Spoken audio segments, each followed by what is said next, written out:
The crystalline chandeliers of the grand Sterling ballroom glittered, catching the frantic, shifting light of 100 stunned gazes. One moment, the room had been a symphony of clinking glasses and polite conversation, punctuated by the soaring crescendo of an operatic quartet.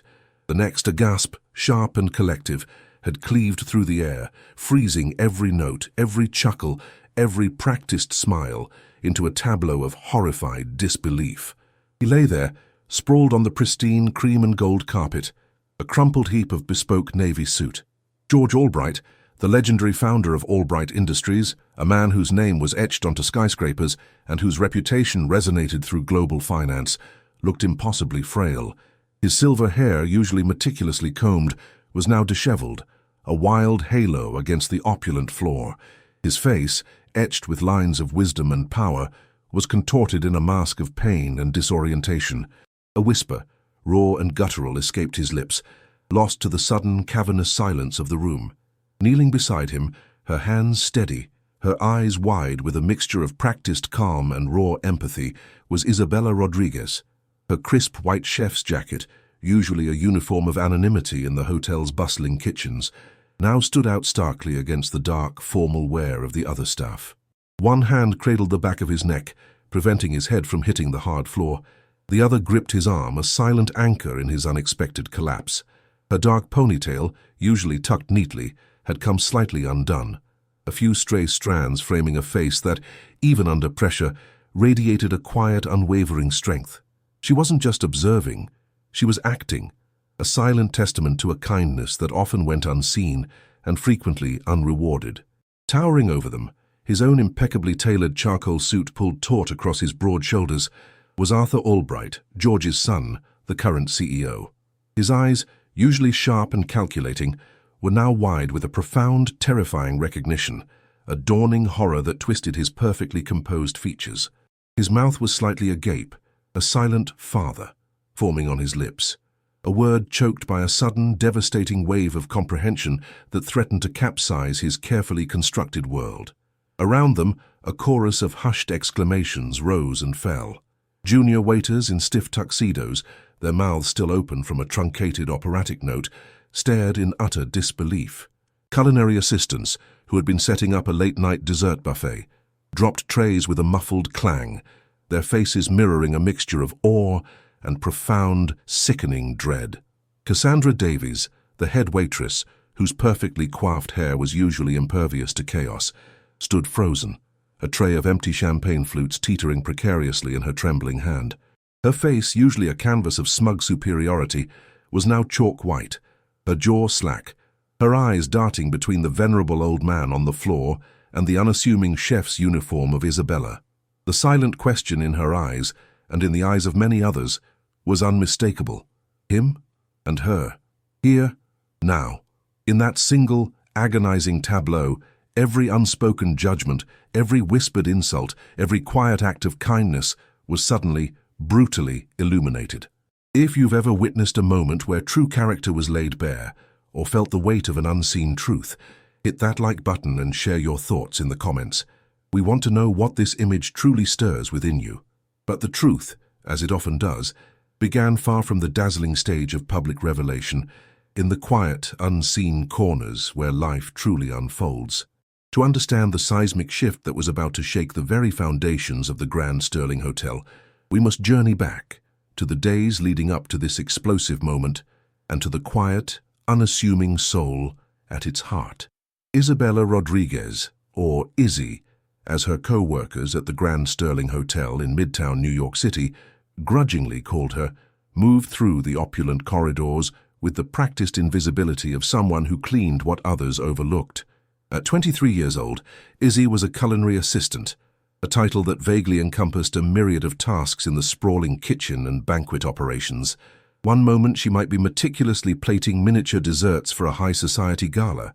The next, she could be found scrubbing stubborn stains from industrial ovens, or as was often the case due to understaffing, helping transport soiled linens through the service hallways. Her chef's whites, a symbol of professional pride to some, felt more like a cloak of anonymity to Izzy, allowing her to blend into the background, to observe without being seen. She carried the weight of her family's hopes in Brooklyn, her meager earnings barely covering rent for their small apartment and sending small amounts home to her grandmother, a woman whose fading health was a constant, gnawing worry. Izzy had left her own mother's care years ago, after her mother began to struggle with the early disorienting stages of dementia, a memory that still tightened a knot in Izzy's stomach whenever she saw an elderly person lost or confused.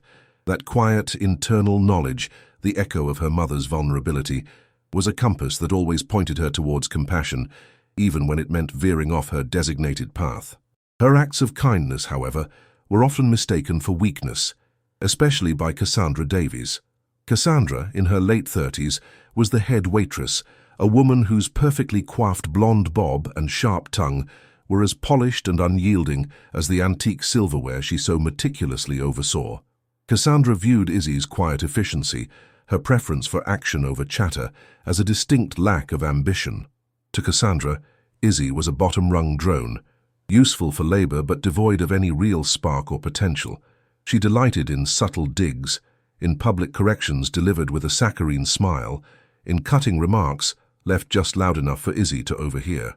"Some people," Cassandra would often muse, loud enough to reach Izzy's ears from across the busy kitchen, "are content to just exist, aren't they? No vision, no drive." Izzy would simply clench her jaw, her heart heavy, and move on, her silence her only defense. The Grand Sterling itself was a monument to old money and new ambition, a place where fortunes were made and displayed, where discreet power brokers met over 3 Michelin star meals, and where the hum of wealth was almost a tangible presence. Tonight, the hum was a roar.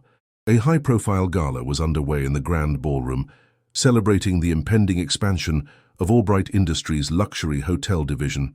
The entire hotel thrummed with the muffled sounds of classical music and polite laughter, a stark contrast to the utilitarian, unforgiving world of the staff, who moved like ghosts through the back corridors, ensuring the illusion of effortless luxury never faltered.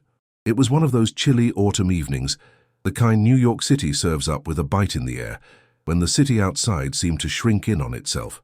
Izzy, after a long shift prepping appetizers and then assisting with plating the main course, had been dispatched to help clear some of the soiled linens from a side service entrance. She pushed a cart, its wheels rattling softly against the polished linoleum of a rarely used service hallway, the scent of expensive perfume and rich food fading as she moved deeper into the hotel's hidden arteries. Suddenly, she saw him, an elderly man, George Albright, in his late 70s, shabbily dressed in a worn, threadbare overcoat that seemed to swallow his frail frame. His silver hair, once lustrous, was now a tangled mess, and his eyes, usually sharp and commanding, were wide with a quiet panic, a profound disorientation that Izzy instantly recognized. He appeared to have wandered in from the bustling, indifferent streets of Manhattan, a lost spirit adrift in a fortress of wealth. Most staff would have ignored him, a homeless man clearly out of place, or worse, called security immediately, their protocol overriding any flicker of humanity. But Izzy, whose own mother's struggles had carved a permanent groove of empathy into her soul, felt a familiar pang in her chest. She knew what it felt like to be lost, to feel invisible, to be a burden on an unfeeling system. Without a second thought, without a shred of hesitation, she approached him. "Sir, are you all right? Can I help you find something?" she asked softly, first in the comforting cadence of Spanish, then, seeing his blank stare, in clear, gentle English. Her voice was steady, imbued with a warmth that cut through the sterile air of the service corridor. George blinked, his gaze unfocused, as if struggling to tether himself to reality. He mumbled something about being lost and just trying to find a quiet place. His words were slurred, his voice weak. He shivered, pulling the worn coat tighter around him. Izzy's heart ached. She reached into the pocket of her chef's jacket, pulling out a half-eaten sandwich she'd saved from her lunch break, a simple turkey and cheese. She also produced a warm, steaming cup of coffee from the staff break room, a small luxury she'd poured for herself moments before. "Here, sir," she offered, extending the food and drink. "It's not much, but it's warm." She didn't ask for explanations. She simply offered comfort, a genuine human connection in a place that specialized in manufactured luxury. As she knelt slightly to offer him the coffee, speaking to him as if he were an old, valued friend, a few junior waiters passing by with empty trays snickered. They exchanged knowing glances, a shared understanding of Izzy's foolish kindness. And then, like a viper striking, Cassandra appeared. She swept past, a whirlwind of disapproval, her eyes narrowing as she took in the scene. Izzy, kneeling, attending to a clearly indigent man, violating every rule of hotel decorum. Cassandra's perfectly sculpted smile tightened into a grimace. "Some people never learn their place," she muttered, loud enough for Izzy and the snickering waiters to hear, her voice dripping with disdain. "We are not a charity, Isabella." Izzy ignored the comment, her focus entirely on George. The man's hands trembled slightly as he took the coffee, his gratitude a silent flicker in his dazed eyes. She helped him to a quiet corner near a seldom-used service exit, a discreet alcove away from the prying eyes of the gala attendees, where he could sit for a moment. She tried to discreetly contact security through her comms, but the lines were busy, everyone preoccupied with the high-stakes gala. As she gently guided George, he fumbled in the pocket of his tattered overcoat, and a small antique silver locket tumbled from his grasp, landing with a faint metallic whisper on the polished floor. It was engraved with delicate ivy patterns, intricate and clearly old, a precious heirloom. It felt cool against Izzy's palm as she picked it up, a sudden warmth spreading through her fingers as she realized its significance. "You dropped this, sir," she said, her voice soft, handing it back to him. George clutched it, his eyes softening, a distant memory flickering in their depths. "Clara, my Clara," he whispered, a name spoken with such profound tenderness it seemed to hang in the air, heavy with unspoken love and loss. He kept murmuring about feeling invisible and how nobody truly sees you when you have nothing. Izzy reassured him, her voice a balm. She knew a shelter in Brooklyn, a place that offered dignity, not just a bed. Reaching into her own wallet, she pulled out a few crumpled dollar bills, enough for a subway fare. "This will get you there, sir," she said, pressing the money into his hand. "They'll help you." As Izzy returned to her duties, her heart still heavy with concern for the old man, Cassandra seized her opportunity. "Isabella, a word!" she snapped, her voice a low, dangerous hiss pulling Izzy into the narrow confines of the pantry. The air immediately grew thick with unspoken accusation. "Are you out of your mind? Helping tramps in the service area? Do you know who is in the ballroom tonight, the Albrights? If Arthur Albright had seen that, your job, our reputation, everything would be at stake. You are a disgrace to this hotel." Cassandra's eyes blazed, her carefully constructed composure cracking under the weight of her fury. Izzy silently endured the tirade, her face impassive, but her heart heavy with the injustice of it all. She knew the rules, yes, she understood the strict protocols of the Grand Sterling, but she also knew humanity, and in that moment, humanity had won. Cassandra, however, knew only rules and reputation. She wasted no time. A formal complaint was filed immediately. Izzy was placed on probation, her next paycheck, already stretched thin, now threatened with deductions. The weight of her family's hopes felt heavier than ever. Days crawled by for Izzy, each shift a silent battle against the shadow of disciplinary action. She worked harder, faster, attempting to erase Cassandra's accusations with sheer, undeniable competence, but the probation felt like a brand, a scarlet letter in the gilded halls of the Grand Sterling. Meanwhile, the hotel buzzed with a different kind of news, a palpable excitement that permeated every corner, from the lobby to the executive suites. Arthur Albright, the billionaire CEO of Albright Industries, was arriving. His visit was not merely ceremonial, it was to finalize a massive investment deal, a project poised to greatly expand the company's luxury hotel division, including the Grand Sterling itself. Arthur Albright, a man in his late 40s, was the embodiment of modern corporate power, impeccably dressed, relentlessly driven, and known for his razor-sharp business acumen and ruthless efficiency. He rarely delved into the day-to-day operations of the hotels, relying on his management team to handle such trivialities as staffing issues. He was, therefore, completely unaware of his father's recent wanderings or the quiet act of kindness Izzy had shown. He believed his father, George, was merely on an extended retreat in the Caribbean, avoiding contact, as he often did after his wife's passing, ostensibly to grieve in solitude. The truth, however, was far more complex, far more profound. The day of the meeting arrived, bringing with it a palpable tension that hung in the air like the scent of an impending storm. Izzy, still under the cloud of disciplinary action, found herself assigned to clean the executive suites where Arthur Albright would be staying, a cruel irony that amplified her sense of invisibility. As she moved silently, dusting a polished mahogany desk, her movements precise and automatic, she heard the commotion in the lobby below, a sudden flurry of activity that signaled the arrival of someone truly important. Arthur Albright had just arrived. He looked stern, his brow furrowed with the immense weight of corporate responsibility. He greeted the hotel manager with a curt, dismissive nod, his eyes already assessing, evaluating, his presence radiating an undeniable, almost chilling power. He strode towards the elevators, a phalanx of eager executives trailing in his wake. Izzy felt a familiar knot of anxiety tighten in her stomach. People like him were her employers, distant and demanding, almost godlike in their power. And people like her. They were merely the silent, unseen cogs in the magnificent, indifferent machine, destined to remain forever invisible. But just as Arthur Albright, a titan of industry, was swallowed by the polished doors of the executive elevator, a different kind of hush fell over the bustling lobby. It wasn't the silence of efficiency, but the stunned quiet that precedes an impossible revelation. All eyes, which moments before had tracked Arthur's imposing figure, now swiveled to the grand entrance, where a figure stood silhouetted against the autumn light filtering through the revolving doors. It was George Albright. But this was not the disoriented, shabbily dressed old man Izzy had helped just days before. This George Albright was a vision of understated authority. He wore a tailored charcoal suit, its fabric whispering of quality and expense. His silver hair, once a wild, unkempt mess, was now meticulously combed, gleaming under the lobby's opulent chandeliers. His eyes, no longer clouded with panic, held a piercing clarity, a quiet resolve that commanded attention.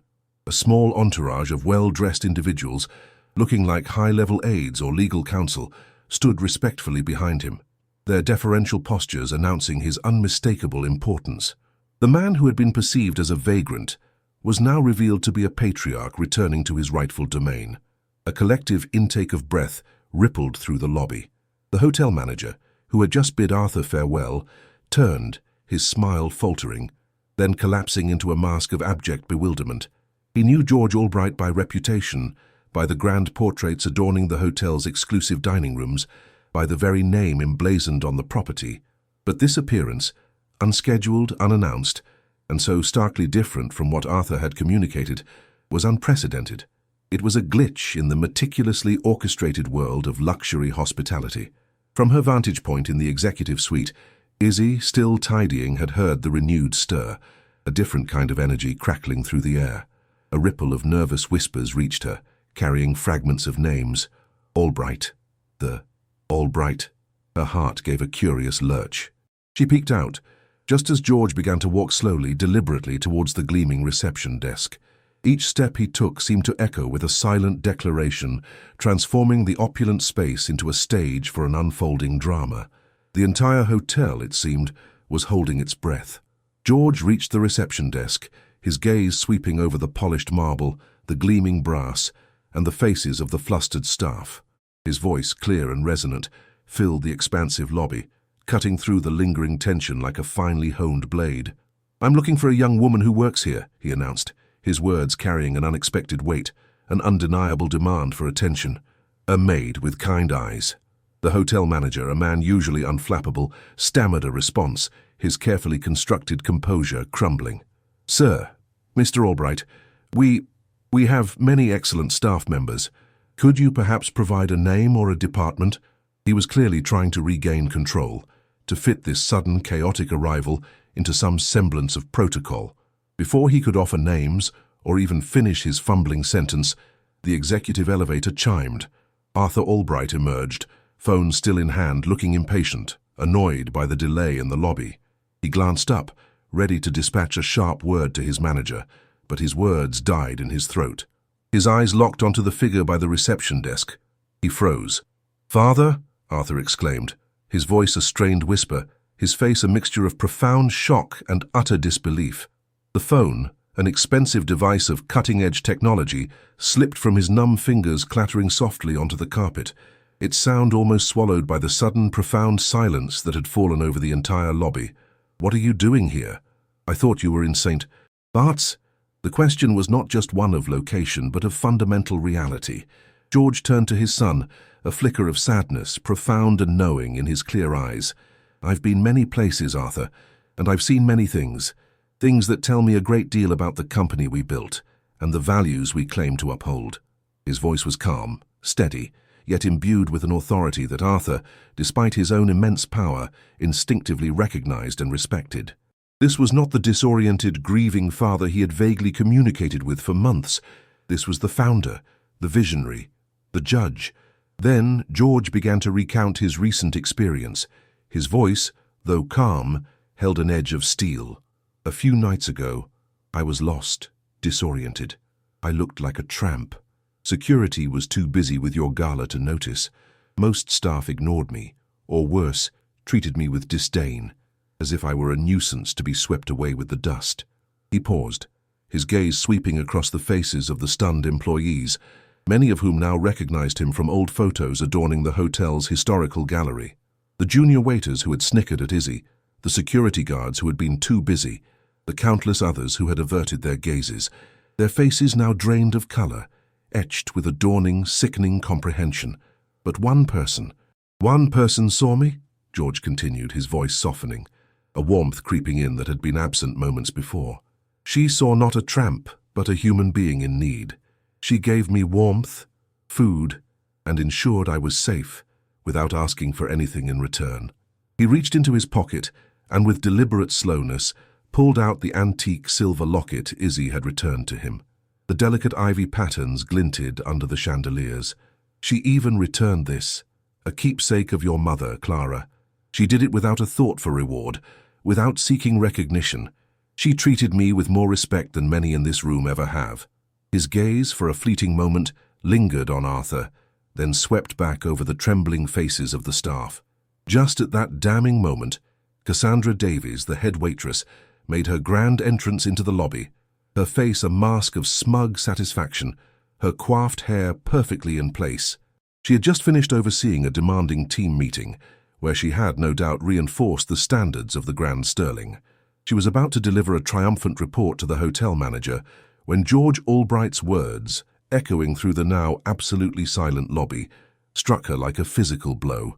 Her perfectly coiffed hair seemed to deflate, her jaw dropping open, her eyes widening in profound horror as she recognized the tramp she had verbally abused, the man whose presence had triggered her venomous tirade against Izzy. The junior waiters who had snickered at Izzy now exchanged horrified, guilt-ridden glances, their faces ashen. Arthur Albright's face, usually a picture of controlled power, turned ashen too. He suddenly understood the fragmented phone calls, the lost signals from his father over the past year, the vague, disorienting messages that had bothered him, but which he had dismissed as an unfortunate side effect of his father's grief retreat. His father hadn't been on a retreat. He had been conducting a test, a profound, gut-wrenching test of humanity, a social experiment. And his son's company, the empire he had entrusted to Arthur, had failed spectacularly, save for one. Arthur felt a wave of profound, corrosive shame wash over him, chilling him to the bone. His father, the man who had built their empire on principles of integrity and genuine connection, had been forced to face the harsh, ugly reality of their corporate culture firsthand, enduring indignity and invisibility to find a single shining beacon of kindness. Meanwhile, Izzy, who had been quietly making her way towards the staff entrance, hoping to avoid the commotion and get back to the anonymity of the kitchen, felt a prickle of unease. She had heard George's description, the kind eyes, the maid, and an unfamiliar, unsettling warmth had spread through her chest. Could it be her? The thought was absurd, fantastical. She, Isabella Rodriguez, the probationary culinary assistant, the invisible cog, being sought by the George Albright. It was beyond belief, beyond the realm of her wildest imaginings. Her gaze, however, was drawn irresistibly to the center of the lobby. If you've ever found yourself in a situation where the spotlight suddenly, unexpectedly turns on you, leaving you exposed and vulnerable, share your story in the comments below. It's in those moments, often unwelcome, that we truly discover who we are. George Albright, his gaze piercing through the sea of horrified faces, seemed to be searching, his eyes scanning, assessing, until they finally landed on Izzy, who was trying desperately to blend into the shadows of a potted palm near the service entrance. His eyes, which had held such sorrow and disappointment moments before, now softened, a warm, genuine smile gracing his lips. "There she is," he announced, his voice carrying through the hushed lobby a beacon of recognition. "Isabella Rodriguez." The entire lobby, every single person, turned as one to look at Izzy. The sudden spotlight felt like a physical weight pressing down on her. A blush, hot and undeniable, crept up her neck and stained her cheeks a deep crimson. Her invisibility, her carefully cultivated anonymity, shattered in an instant, leaving her exposed, vulnerable, and utterly bewildered. Arthur Albright, recovering from his initial shock, rushed to his father's side, then turned to Izzy, his apology visibly etched on his face, a raw confession of shame and regret. "Ms. Rodriguez," he began, his voice strained, I am deeply sorry. My father has just told me everything. Your compassion, your integrity, it is beyond measure. We have clearly failed, and you alone upheld the values we claim to represent." His words, though delivered with sincerity, felt hollow, almost inadequate, in the face of the profound dignity Izzy had shown. He gestured for her to approach, a silent plea in his eyes. Izzy, her heart pounding a frantic rhythm against her ribs, hesitated. Every instinct screamed at her to flee, to retreat back into the safe shadows of the staff entrance, to reclaim her invisibility. But George Albright's gaze, steady and kind, held her in place, drawing her forward. She took a tentative step, then another, the weight of 100 eyes on her, the silence of the room amplifying every rustle of her chef's jacket, every soft click of her sensible work shoes. Cassandra Davies, still frozen in place, watched Izzy approach, her face a terrifying blend of fear, fury, and utter defeat. The realization that the tramp she had scorned was the hotel's founder, and the disgrace she had put on probation was now being hailed as a beacon of integrity, was crushing. Her perfectly manicured world was collapsing, meticulously designed facade crumbling to dust around her. The junior waiters who had snickered alongside her now looked away, unable to meet Izzy's gaze, their complicity laid bare. Izzy finally stood before George and Arthur, her hands clasped tightly in front of her, her head slightly bowed, a habit born of years of quiet deference. She was overwhelmed, a maelstrom of emotions swirling within her, confusion, embarrassment, a quiet, almost disbelieving sense of vindication. But amidst it all, there was a strange, unfamiliar feeling. She felt seen, truly seen, for the first time in a very long time, not just as a worker but as a person. George Albright reached out, gently taking her hand. His grip was firm, warm, and imbued with genuine respect. "Isabella," he said, his voice resonating through the lobby, "you demonstrated more courage and more true character in a few minutes than most people do in a lifetime. You embodied the very spirit of human kindness, a spirit that I fear we as a company have lost." He looked pointedly at Arthur, whose face was a study in profound humility. Arthur, though still visibly shaken, found his voice. "Father is right, Ms. Rodriguez. We have prioritized profit and efficiency above all else, and in doing so, we have allowed the most basic human values to erode. Your actions, your simple, profound act of compassion, have illuminated a critical failing within our organization." He paused, taking a deep, shuddering breath. "This is a failing that I, as CEO, take full responsibility for, and one that I intend to rectify, starting today." The hotel manager, recovering from his shock, cautiously stepped forward, his eyes darting between father and son. "Mr. Albright Sr., Mr. Albright Jr., what would you like us to do?" His voice was barely a whisper, a desperate plea for direction in a world suddenly turned upside down. George Albright's gaze, clear and unwavering, fixed on his son. "Arthur, this company was built on the premise that every individual, regardless of their station, deserves dignity and respect. If that principle is no longer upheld, then the empire we built is nothing more than a hollow monument to greed." His words were a challenge, a profound test of Arthur's leadership, not just in business, but in morality. Arthur met his father's gaze, a newfound resolve hardening in his eyes, replacing the shame. He knew this was not just about saving face, it was about saving the soul of his company, and perhaps his relationship with his father. He turned to Izzy, a decision visibly made. "Ms.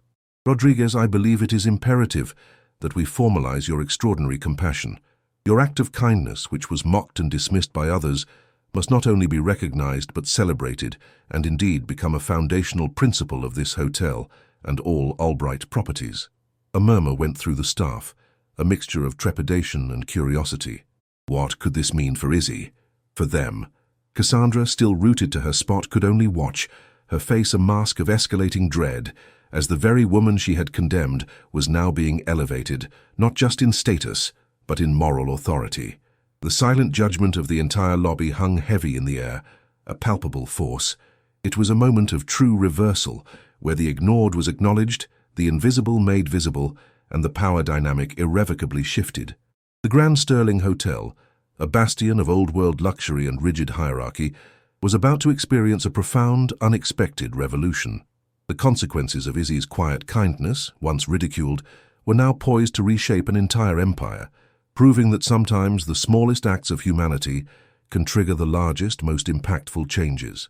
The resolution unfolded swiftly, yet with a profound and irreversible impact that reverberated through the opulent halls of the Grand Sterling. Izzy, initially overwhelmed, her mind still grappling with the dizzying turn of events, found herself at the center of a whirlwind she could never have imagined. George Albright, the formidable patriarch, stood before her, his gaze unwavering, his expression one of deep respect and heartfelt gratitude. Arthur Albright, the once aloof CEO, stood beside his father, his previous apology now reinforced by a visible, humbling realization. "Isabella," George began, his voice ringing with renewed vigor carrying through the hushed lobby, "you embody the true values this company was founded upon: integrity, empathy, and an unwavering belief in the dignity of every individual, regardless of their station. These are not mere words on a corporate mission statement. They are the bedrock upon which genuine success is built, and they are values that, regrettably, have been allowed to wither under my son's stewardship. But no longer." He looked at Arthur, a stern but loving reprimand in his eyes. Arthur, meeting his father's gaze, nodded slowly, accepting the indictment without protest. The shame was still there, but now it was tempered by a fierce determination to change. "Father is absolutely right," he conceded, his voice firm despite the tremor of emotion. "Ms. Rodriguez, you were not fired, as some might have hoped. Quite the opposite. My father and I have just discussed this, and we are in complete agreement." He stepped closer to Izzy, his gaze earnest. "We are offering you a new dignified position within Albright Industries, one that leverages your unique strengths, your profound sense of humanity, and your ability to see beyond the superficial." Izzy's heart hammered against her ribs. She braced herself, expecting some kind of promotion within the culinary department, perhaps head chef, a role that, while ambitious, still felt within the familiar bounds of her world. But what came next shattered those expectations entirely. "Isabella," George stated, a triumphant glint in his eyes, "we need people like you at the helm, not just in the kitchen, but in the very foundation of our corporate culture.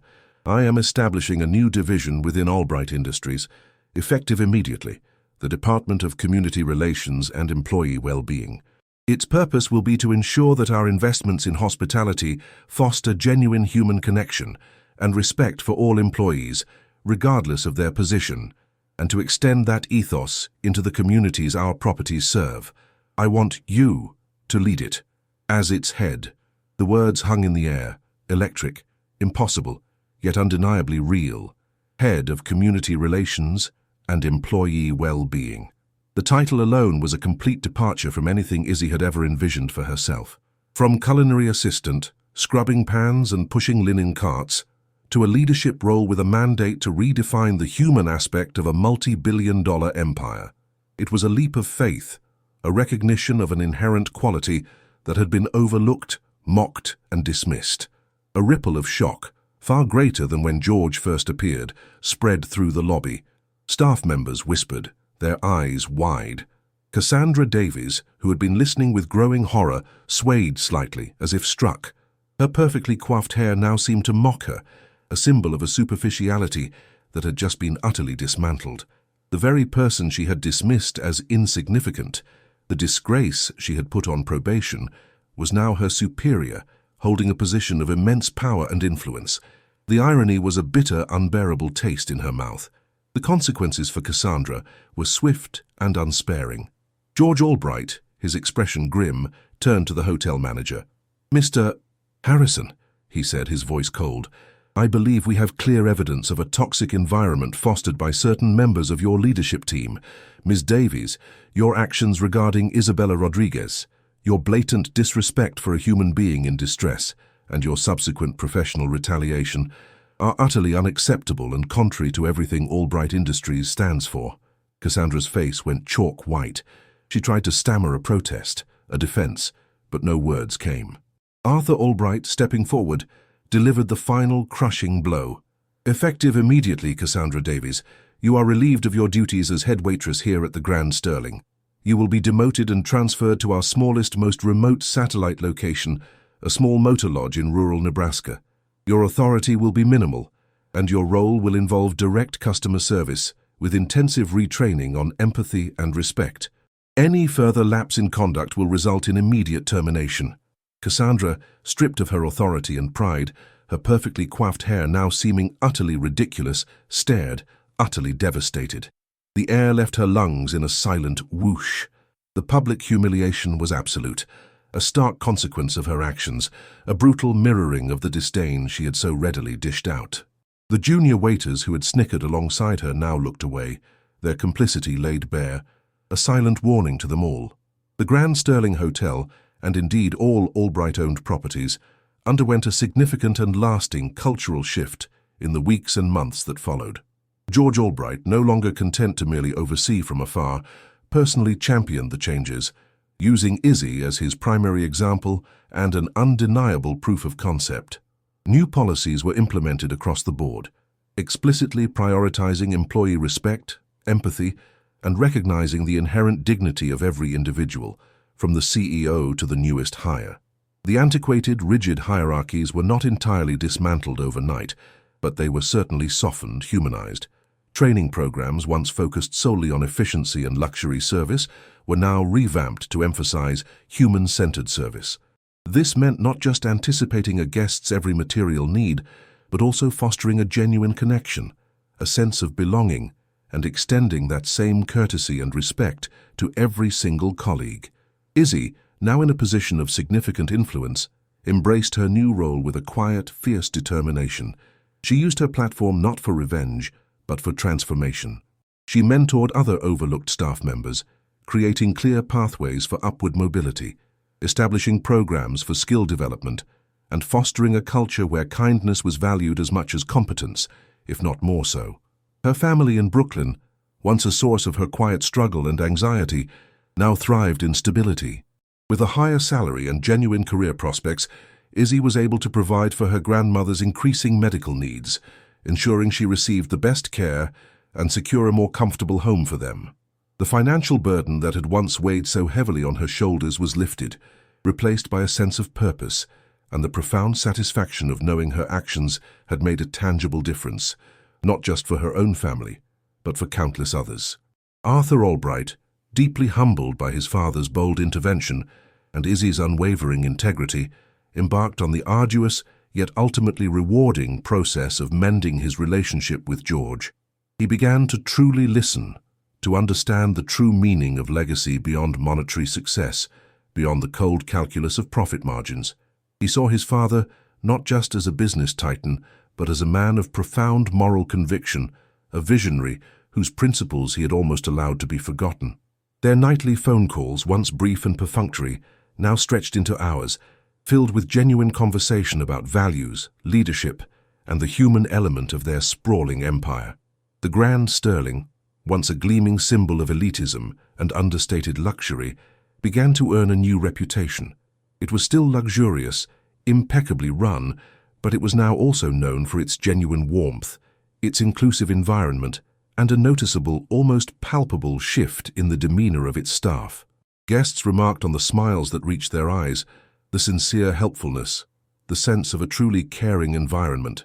The change, slowly but surely, resonated throughout the entire Albright hotel chain, attracting a new kind of clientele, one that valued not just opulence but genuine human connection. Months later, The transformation was evident in the simplest yet most profound of ways. The story found its quiet, fulfilling conclusion not in another grand gala, but in the newly renovated staff dining area of the Grand Sterling. The once sterile, purely functional space had been transformed into a warm, inviting communal hub, a testament to Izzy's new vision. Comfortable seating, natural light, and a diverse, high-quality menu, no more half-eaten sandwiches for lunch, made it a place where employees genuinely wanted to gather, to connect, to relax. Izzy, no longer wearing a chef's jacket, but a tailored, elegant suit that bespoke her new authority, shared a simple, unpretentious meal with George and Arthur Albright. Laughter, genuine and relaxed, flowed easily between them, a stark contrast to the stiff formality that had once defined their interactions. George, his eyes sparkling with a renewed sense of purpose and pride, watched Izzy interact with the staff who passed by their table. She listened intently to their concerns, offered genuine solutions, and shared a knowing, compassionate smile with a young kitchen porter struggling with a heavy load. He saw his values, the true spirit of Albright Industries, not just reflected in his son's actions, but vibrantly alive in Izzy's compassionate leadership. Arthur, sitting across from them, observed the scene with a quiet satisfaction that was deeper, more meaningful than any financial success he had ever achieved. He saw the genuine smiles of the staff, the camaraderie, the absence of the fear and subservience that had once been so pervasive. He finally understood what his father had been searching for. He had found it not in a grand gesture, but in the simple, profound kindness of a young woman he had once deemed invisible. Izzy, sipping her coffee, her gaze sweeping around the lively, welcoming room, finally felt truly seen. Her quiet strength, once a personal virtue hidden in the shadows, was now a beacon for many, guiding a powerful corporation towards a more humane and connected future. The journey had been unexpected, painful at times, but ultimately transformative. The question lingered, a hopeful echo in the grand halls of the hotel and the boardrooms of Albright Industries. How would this newfound humanity truly permeate an empire built on steel and glass, on profits and power? What other hidden kindnesses, once mocked and dismissed, would now be brought to light, cherished and amplified? And how many countless lives, once unseen, once invisible, would now be transformed by the simple, profound act of being truly, genuinely seen? The story of Isabella Rodriguez, the maid with kind eyes, was just the beginning of a quiet revolution, a testament to the enduring power of empathy in a world too often blind to it. Remember, every story holds a lesson, and sometimes the greatest impact comes from the quietest moments of compassion. If this story touched your heart, if it made you believe in the power of genuine human connection, then like this video, share it with someone who needs to hear it, and subscribe to our channel for more stories that remind us of the incredible transformations hidden in plain sight. Let's keep the conversation going and build a community where kindness is always seen and celebrated. The quiet revolution ignited by Isabella Rodriguez, or Izzy, as she was still affectionately known by those closest to her, began to ripple outward from the Grand Sterling, extending its reach far beyond the polished marble and gilded chandeliers. It was not a sudden, violent upheaval, but a gradual, persistent shift, like the slow, steady erosion of a river carving a new path through stone. George Albright, his health remarkably invigorated by this renewed purpose, became Izzy's staunchest ally, a silent but formidable force behind her every initiative. Arthur, deeply changed, acted as the pragmatic implementer, translating his father's vision and Izzy's compassionate ideas into actionable corporate policies. The Department of Community Relations and Employee Well-being, under Izzy's leadership, rapidly expanded. Her first major project was a comprehensive audit of all Albright-owned properties, not just for financial performance, but for employee satisfaction and community engagement. She spent weeks traveling, visiting hotels from bustling city centers to serene resort towns, always accompanied by a small team, often including George, and sometimes even a visibly more engaged Arthur. Izzy listened more than she spoke, engaging with concierges, bellhops, housekeepers, and kitchen staff, creating open forums where their concerns could be voiced without fear of reprisal. This was a radical departure from the top-down corporate structure that had long defined Albright Industries. One of the most immediate and profound changes was the overhaul of the employee grievance system. Previously, complaints often vanished into a bureaucratic black hole, especially if they concerned managers with established power. Izzy implemented a multi-tiered anonymous reporting system, guaranteeing protection for whistleblowers and ensuring every complaint received a fair and timely review. She personally oversaw several high-profile cases, demonstrating that the new system had teeth. Managers found to be fostering toxic environments, like Cassandra Davies, were not just transferred, but in more severe cases, terminated, sending a clear message throughout the organization. Cruelty and disrespect would no longer be tolerated. The impact of this shift was palpable. Employee morale, once a low hum of resignation, began to rise, replaced by a cautious optimism, then by genuine enthusiasm. Absenteeism decreased, and productivity subtly but steadily increased. Staff retention rates soared, as employees realized they were truly valued, truly seen. This wasn't just about better pay or benefits, though Izzy worked tirelessly to improve those too, advocating for living wages and comprehensive health packages. It was about dignity, it was about respect, it was about knowing that the company genuinely cared about their well-being, not just their output. Izzy also championed innovative community outreach programs. Each Albright property was tasked with identifying a pressing local need and dedicating resources to address it. The Grand Sterling, under Izzy's guidance, partnered with a local homeless shelter, the very one she had directed George to, establishing a culinary training program for its residents. Graduates of the program were guaranteed entry-level positions within the hotel's kitchens, offering them not just a job, but a pathway to self-sufficiency and a renewed sense of purpose. This program, conceived by Izzy, became a model for other Albright properties, transforming lives and fostering genuine goodwill within the communities they served. Arthur Albright, witnessing these changes firsthand, felt a profound transformation within himself. The ruthlessly efficient businessman began to see the world through a new lens. He still understood the numbers, the balance sheets, the imperative of profit, but he now understood them not as an end in themselves, but as a means to a greater good. He found himself not just approving Izzy's initiatives, but actively contributing, brainstorming ideas, using his vast network and business acumen to accelerate the implementation of her vision. His relationship with his father, once strained by ambition and unspoken resentment, deepened into one of mutual respect and shared purpose. They were rebuilding something together, something far more valuable than just an empire of luxury hotels. They were rebuilding trust, integrity, and a legacy of humanity. George Albright, in his observations, often referred to Izzy as the company's moral compass. He delighted in watching her navigate complex corporate politics with an unwavering sense of fairness and a gentle but firm resolve. He saw in her the spirit of his late wife, Clara, a woman whose quiet strength and boundless compassion had always grounded him. He knew that entrusting Izzy with this pivotal role was the best decision he had ever made, a way to ensure his life's work would truly stand for something enduring. Of course, not all transitions were smooth. There were pockets of resistance, old guards unwilling to change, managers who clung to the old ways of fear and control.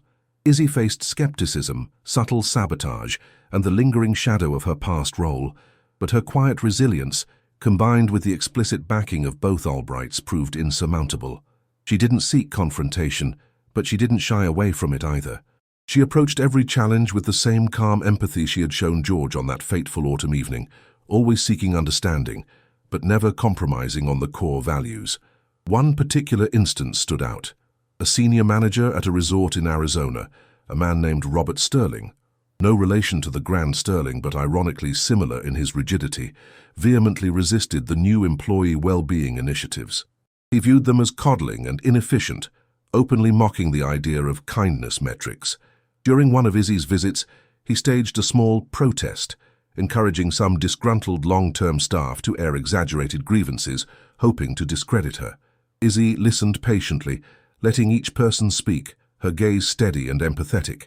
She didn't interrupt, didn't argue. When it was Sterling's turn to speak, she simply asked, "Mr. Sterling, what do you believe is the purpose of this resort beyond generating profit?" He stammered, caught off guard. "To provide luxury, exceptional service," he finally offered, a hint of defiance in his voice. "And who provides that luxury? Who delivers that exceptional service?" Izzy pressed softly. Is it not the people you employ? Their dedication, their effort, their genuine desire to make guests feel welcome? And if those people feel unseen, undervalued, or disrespected, how long do you believe they can truly deliver exceptional service? Or simply, how long will they stay? Sterling had no answer. Izzy didn't fire him. Instead, she offered him a choice. Embrace the new philosophy and undergo a rigorous leadership retraining program focused on emotional intelligence and servant leadership, or be reassigned to a purely administrative role, stripped of all direct staff oversight. To his credit, Sterling, after a period of intense internal struggle, chose the retraining. He became a reluctant but eventually fervent convert, realizing that a happy, respected workforce was indeed a more productive and loyal one. The story of the Maid with Kind Eyes became an almost legendary tale within Albright Industries. It was told and retold, circulating through the employee ranks, a powerful narrative of hope and justice. It wasn't just a story about a hidden billionaire. It was a story about the inherent power of empathy, about how easily it could be overlooked and how profoundly it could transform. It became a reminder that true leadership wasn't about the loudest voice or the biggest title, but about the deepest understanding of human value. Izzy, once the invisible woman, became a visible symbol of this new era. Her image, once confined to the shadows of service corridors, now adorned corporate communications, her words quoted in internal newsletters. She spoke at industry conferences, sharing the Albright success story, always emphasizing that the shift wasn't just ethical, but strategically brilliant. The company's enhanced reputation for social responsibility attracted top talent, improved its public image, and resonated deeply with a new generation of socially conscious consumers. The quiet, unpretentious meals in the renovated staff dining area became a regular tradition. George and Arthur often joined Izzy, not in a performative display, but because they genuinely enjoyed the atmosphere, the candid conversations, and the direct connection to the heart of their operations. These meals were where new ideas were born, where problems were discussed openly, and where the bonds of their unconventional partnership solidified.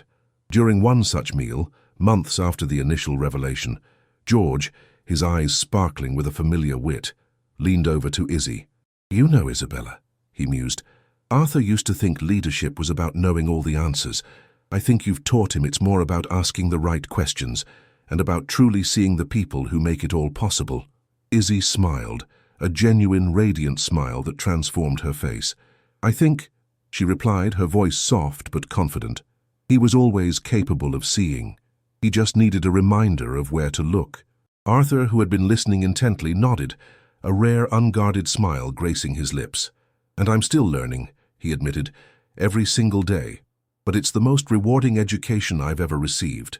The question of how this newfound humanity would truly permeate an empire built on steel and glass, on the hard realities of the business world, still lingered.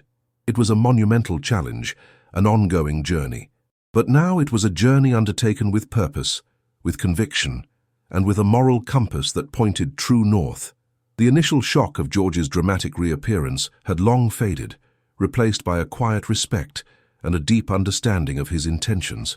The image of the powerful patriarch, collapsed on the ballroom floor, tended by a humble culinary assistant, had become a defining moment, a stark reminder that true worth was never determined by outward appearances or perceived status. It was a lesson etched into the very fabric of Albright Industries. Izzy's quiet strength, once dismissed as shyness or a lack of ambition, had blossomed into a formidable, compassionate leadership. She moved through the hotel and corporate offices no longer invisible, but with a presence that commanded respect, not through fear, but through genuine esteem. Her vision, initially mocked and overlooked, had now become the guiding principle for an entire corporation. She had shown them that empathy was not a weakness, but a powerful, transformative force. The impact of her leadership continued to grow, touching lives in ways both large and small. It was in the new, fairer scheduling systems for housekeepers, allowing them more time with their families. It was in the expanded educational opportunities for front desk staff, enabling them to pursue higher education.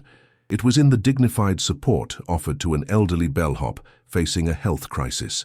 These were the countless hidden kindnesses, once dismissed, now brought to light, celebrated and embedded into the very DNA of Albright Industries.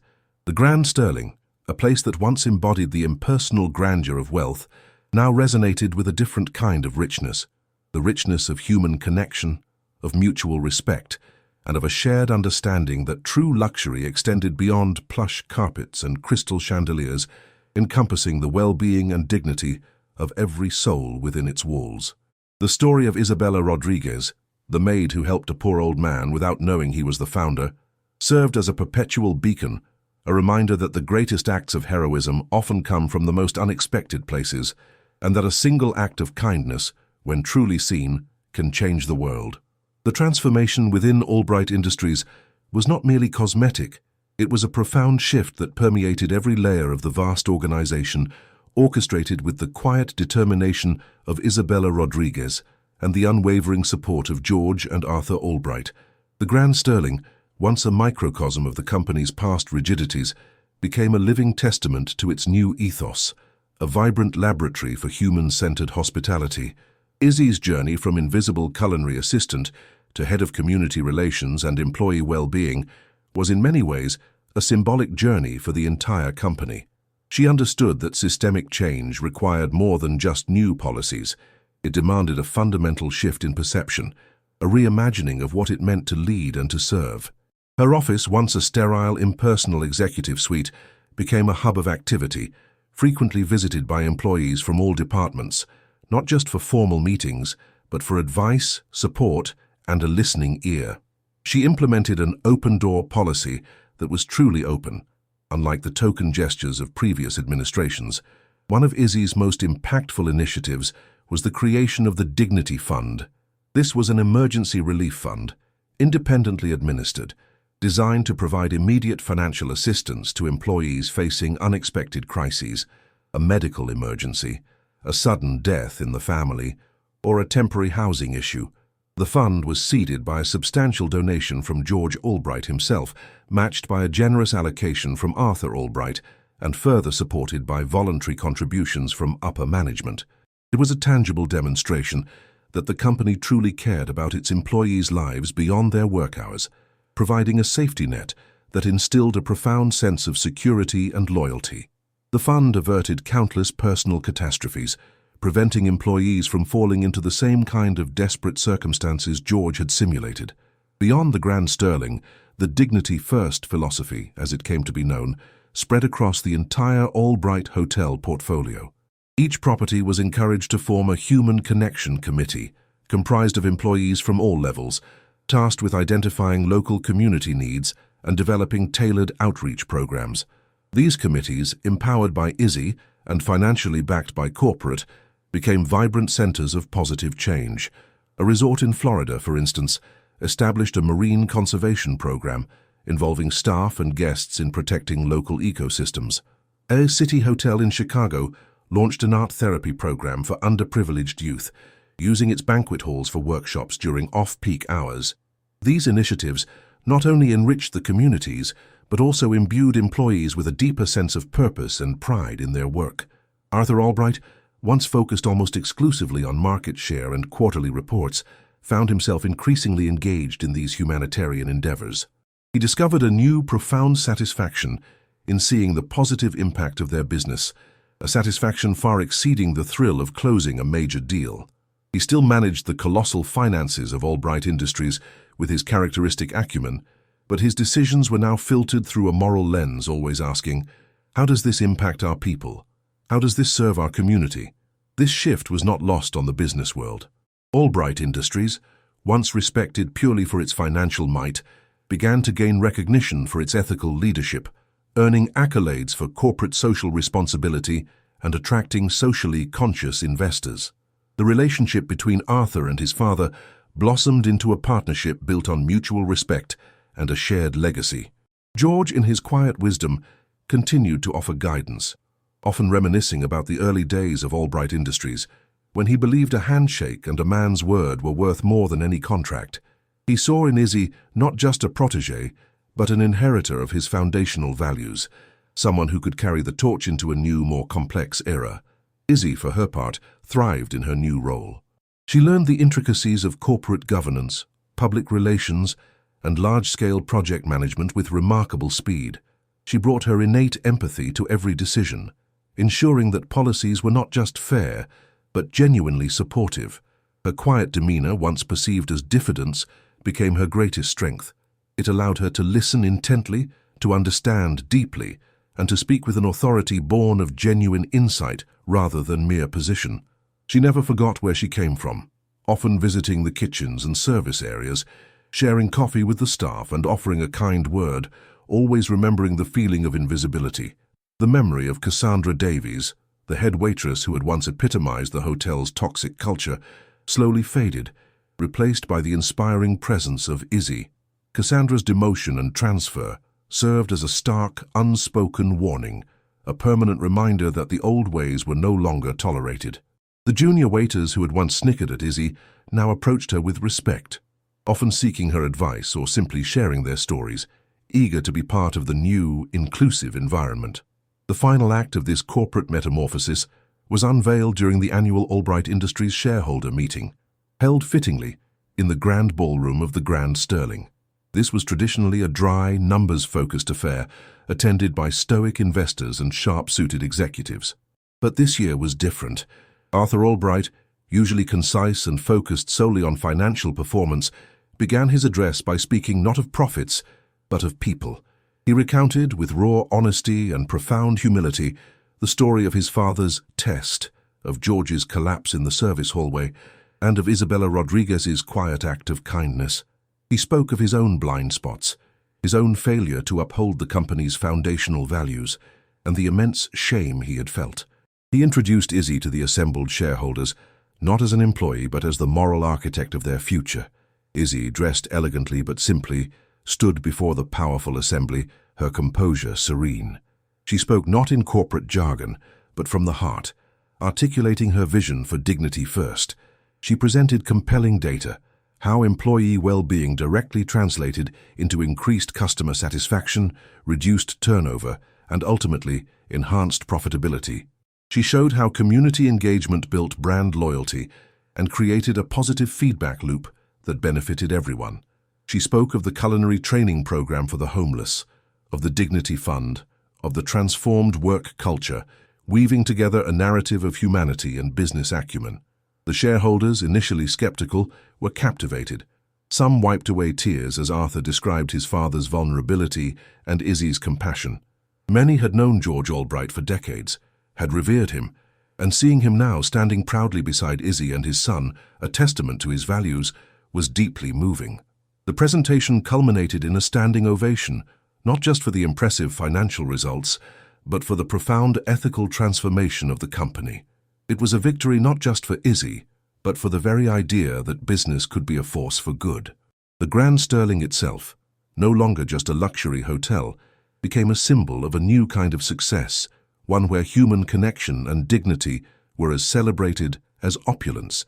Its staff, once anonymous cogs, were now empowered ambassadors of a company that truly saw and valued them. The quiet strength of Isabella Rodriguez had not only rescued an elderly billionaire, but had in turn rescued the soul of his empire, proving that the deepest wellsprings of change often flow from the simplest acts of kindness, and that true power lies not in authority but in empathy. The legacy of Dignity First continued to flourish, inspiring other corporations to re-evaluate their own internal cultures and community relationships. Izzy, George, and Arthur, the unlikely trio, remained at its helm, a testament to what could be achieved when compassion and power converged. The dining area meals, the conversations, the shared laughter, these continued to be the quiet heart of their formidable enterprise, a constant reminder of the day when an invisible maid chose to see an invisible old man, and in doing so, brought light to an entire world. The tale, far from fading, became a foundational myth, whispered in hallways and boardroom, a beacon for all who sought to build not just wealth, but a world where everyone felt truly seen. The grand halls of the hotel, once filled with the fleeting echoes of shallow luxury, now resonated with something deeper, a sustained chord of humanity. What other empires built on the often cold principles of commerce could be transformed by such simple, profound acts? The story of Isabella Rodriguez provided a powerful answer. Every single one, if only they dared to truly see. This was the enduring hope, the quiet revolution that continued to unfold. One act of kindness, one transformed life, one seen individual at a time. The world was slowly, irrevocably, learning to see with kind eyes.